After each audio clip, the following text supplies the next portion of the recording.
buenas noches tengan todos ustedes. Sean bienvenidos a una edición más de su programa CEI en Contexto, un programa del Centro de Estudios Espinosa Iglesias que está auspiciado a su vez por la Fundación Espinosa Rú García y que en esta ocasión pues estamos tomando un tema que los eventos internacionales de los últimos meses y años han estado cambiando, me parece, el ambiente y lo que se está viendo a nivel internacional con el tema de los derechos humanos en particular y la interdependencia global que ha acercado a todas las sociedades estos temas.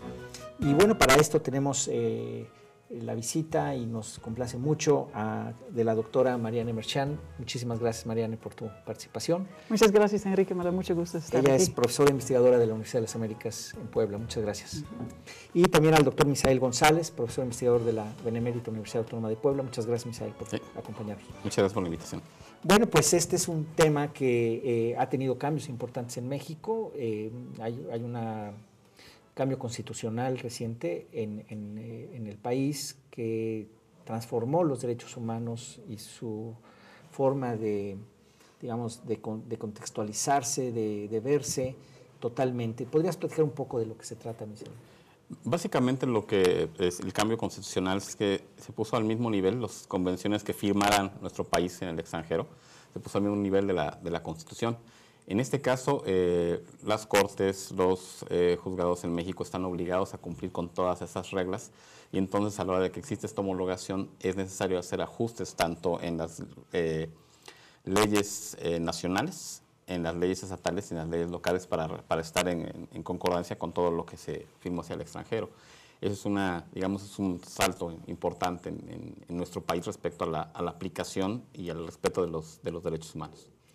En ese sentido, Marianne, sí cambia mucho porque normalmente, incluso muchos países que no han tenido esta transformación, pues por un lado se habla de lo que sucede en otros, a nivel internacional, por ejemplo, la Corte Internacional de Justicia de La Haya, ¿no? Que Estados Unidos no está metido y no le hace caso y cosas así. Es un cambio importante para México, como que sí nos mete en reglas internacionales que tenemos que seguir ahora y como dices, va hasta la parte jurisdiccional, con los jueces, digamos. ¿Tú cómo ves esto, Marianne? Mira, en realidad todos esos cambios en el área de derechos humanos, que los derechos humanos toman un espacio más importante en las relaciones internacionales o el sistema internacional es a partir del fin de la Guerra Fría. Entonces, la agenda internacional se abre para incluir a los derechos humanos. Antes había mucho debate entre, la Unión Soviética y Estados Unidos. Entonces, siempre los derechos humanos como que quedaron en segundo plano. Ahora sí, con la cuestión de la globalización, la supuesta entrada de esos temas al área internacional, entonces lo que vemos es que sí hay mucho más movilización, tanto de otros países contra, por ejemplo, países que no cumplen con ciertos tipos de derechos humanos, pero también de la sociedad civil y la sociedad civil global. Lo hemos visto en el caso de México, por ejemplo, con la cuestión de Ciudad Juárez, los feminicidios, que había mucho movilización en apoyo de grupos locales para poner el tema en la agenda y también manejar por el lado del Corte Interamericano de Derechos Humanos acerca de cómo se tenía que responder a la temática, ¿no?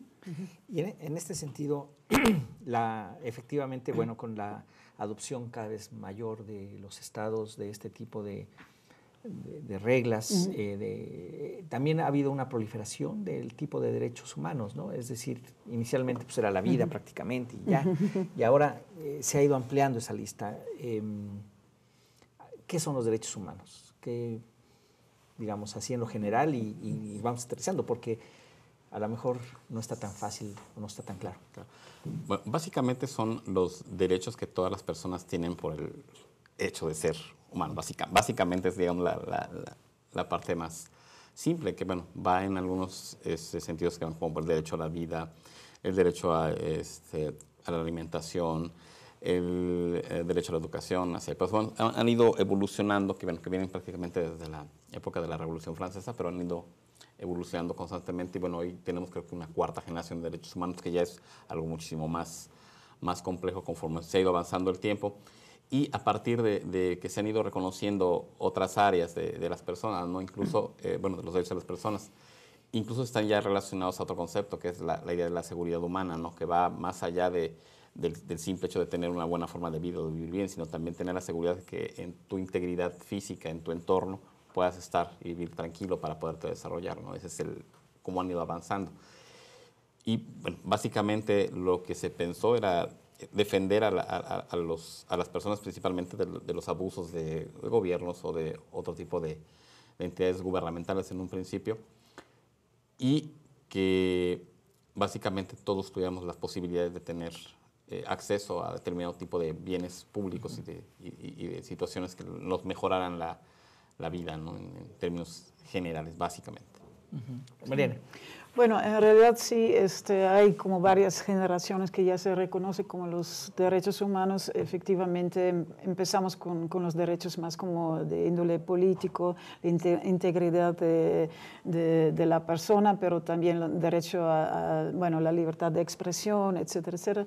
Los derechos socioeconómicos, tenemos, por ejemplo, ahorita una gran pues, ampliación de derechos en el sentido de no discriminación hacia las mujeres, la cuestión de discriminación racial, la discriminación de personas con discapacidades, los derechos de los niños. Entonces, han identificado ciertos grupos en la población que merecen tener cierta atención que son vistos como más vulnerables o afectados por los gobiernos, por la sociedad, por las empresas, etcétera, en cierta forma que les pone en desventaja hacia los demás. Entonces, ahí sí se han formulado y ratificado muchas convenciones a nivel internacional. ¿Y esto cómo se puede echar a andar? Porque, digamos, tener derechos de cosas pues, siempre es muy fácil. El problema es tener la manera de ejercerlos completamente, ¿no? Ahí hablaste de varios tipos de derechos, a lo mejor el de expresión, pues sabemos muchos lugares donde no es fácil hablar, a veces en nuestro propio estado es difícil hablar, ¿no? Sin que haya cosas, y en ese sentido es ¿cómo hacerlos valer, Misael? ¿Se hacen valer en general? ¿O vamos, es una tendencia hacia allá? ¿Qué dirías? Tenemos, digamos, dos vías para el desarrollo. El México de los años 80 o de los años 70, o sea, prácticamente no existía algún tipo de derecho humano. Incluso la libertad de expresión era casi nula, básicamente. El gobierno controlaba medios de comunicación, incluso el papel para imprimir los periódicos, ¿no? Que eso era algo bastante fuerte, ¿no? Cuando no había internet. Cuando no había internet, ahora es muy complicado controlarlo. Bueno, y aún así llegan a tener algún tipo de capacidades para bajar el internet. El asunto es que hay, digamos, dos caminos. Por un lado está el proceso de la sociedad civil que se empezó a organizar más o menos hacia los años 80 y que empezó a trabajar aquí en México fuerte para que todo esto empezara a cambiar, a que existiera una tendencia más hacia esta parte.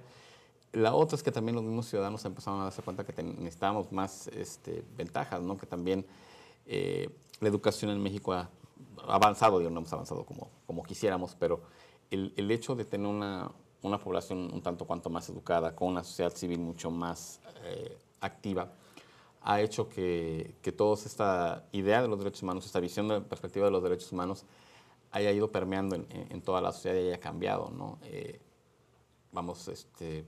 Los últimos casos, ¿no? De abusos, ya no del gobierno, sino de personas con personas, ¿no? Todos estos que aparecen en las redes sociales, como la ley de chiles y todas esas cosas, era asunto común hace 20 años y nadie hablaba de ello, ¿no? Ahora existe un proceso de indignación y de rechazo y de una serie de cosas que antes no pasaban. Entonces creo que, creo que sí, como tú dices, existe una tendencia hacia darle mayor respeto a los derechos humanos, pero al mismo tiempo existe atrás de esa tendencia una organización de la sociedad civil que ha ido empujando un poco más. y al mismo O sea, la tendencia viene alimentada por la sociedad civil. civil. O sea, no. Los estados normalmente no hacen mucho de eso. Comúnmente no. El Estado se ha visto obligado a adecuarse, porque ya había cosas que eran imposibles hace años, ¿no? Pero también el mismo Estado se ha dado cuenta que es imposible que siga manteniendo una posición similar a la que tenía antes con todo lo que está, con la sociedad civil que tienes ahora, la capacidad de movilización de las mismas personas, ¿no? Las redes sociales facilitan que en días o incluso hasta en minutos tengas a un grupo de manifestantes enfrente de un gobierno, ¿no? Que eso era imposible antes, ¿no? Sí. Entonces, el hacer más visibles todos estos abusos, el hacer más visibles todo esto hizo que las cosas evolucionaran y que el gobierno también se tuviera que poner a mano con esto, ¿no? Aunque no muy a gusto. No de muy buena disposición necesariamente. Tenemos que irnos a un corte, regresamos en un momento, estamos con ustedes en CEI en Contexto, volvemos.